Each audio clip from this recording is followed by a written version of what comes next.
Yes. He said, there's this new pill, I want you to try it. It's like taking 5 Vicodins and 5 Percocets in one shot. He reached in his pocket, he pulled out this little Ziploc bag that was filled with these little yellow pills, and he said, these are 40 milligram Oxycontin. They're $20, do you want one? I looked at that little bag of pills, I reached in my pocket, I handed him a $20 bill, he dropped that little yellow pill in the palm of my hand, and I looked at it. I looked at it and laughed, and I said, are you serious, man? I threw it into my mouth, handed him the 20, walked back to my cookout. I had no idea that that decision was going to change my life forever. I had no idea the damage that that one little yellow pill was going to bring. I had no idea that the $20 I spent that day on that one pill was going to turn to $25,000 a month dope habit. I had no idea that the 40 milligram pill was going to turn to 1,600 milligrams a day. I'd wake up taking 1080s, and I'd go to bed taking 1080s. I had no idea when it was time to go back for training camp for my second season in the NBA 4 months later, I'd be walking into that locker room a full-blown junkie. I'd walk into training camp saying to myself, I'm going to detox off these drugs. And in my 5th day of training camp, detoxing off Oxycontin, my phone rang. And when my phone rang, Dan Issel called me into the office and he said, Rick Pitino would like to talk to you, so I answered the phone. And Rick Pitino said, congratulations, Christopher.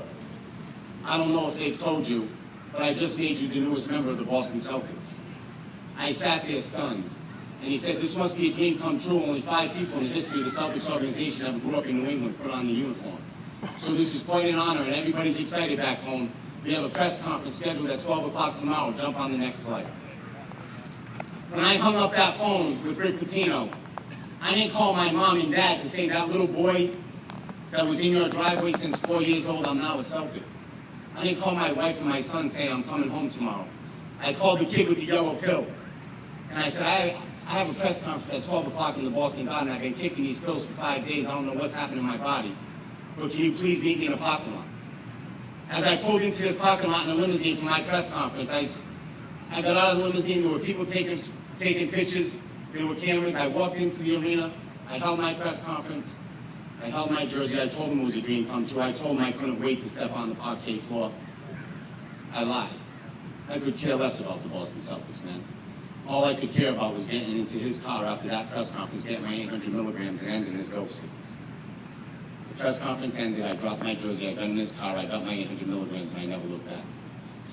4 weeks into my season with the Boston Celtics, Rick Pitino walked into the locker room, and I'm sitting on the side of Paul Pierce. And Rick Pitino tapped me on my shoulder, and he said, I need you to get out there right now and get ready. Tonight you're my starting point guard. For the first month of the season, I really wasn't playing, and for the first month of the season, I would leave my Oxycontin dealer a ticket. He'd meet me in the parking lot after the game, and he'd give me my pills for the night and for the next day. But now Rick Pitino told me I got to play in this game, and I can't play in this game unless I have him with me. So I jumped on the phone and I called him. And I said, you have an hour and 10 minutes before I hear my dream come true. But if you don't get up here, I can't play. He said, I'll do my best, and he jumped in his car and he started driving towards Boston. And every 10 minutes, I'd leave the arena to go into the locker room and check my phone. And finally, with 8 minutes to go on the scoreboard, I picked up my phone and he said, I hate to tell you this, Chris, but I'm stuck in traffic. If you want him, you're going to have to come out and get him. In 8 minutes, I'm going to hear my dream come true as a starter for the Boston Celtics. I'm head to toe in my warm-ups. I walk out of the locker room, I walk down the back stairs, I walk through the players' parking lot, and I step out onto Causeway Street.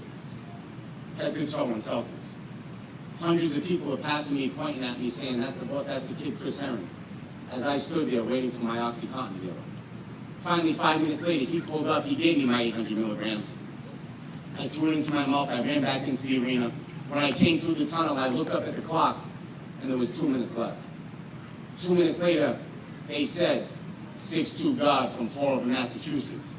The words that I've been waiting my whole life to hear. The thing is, I don't remember.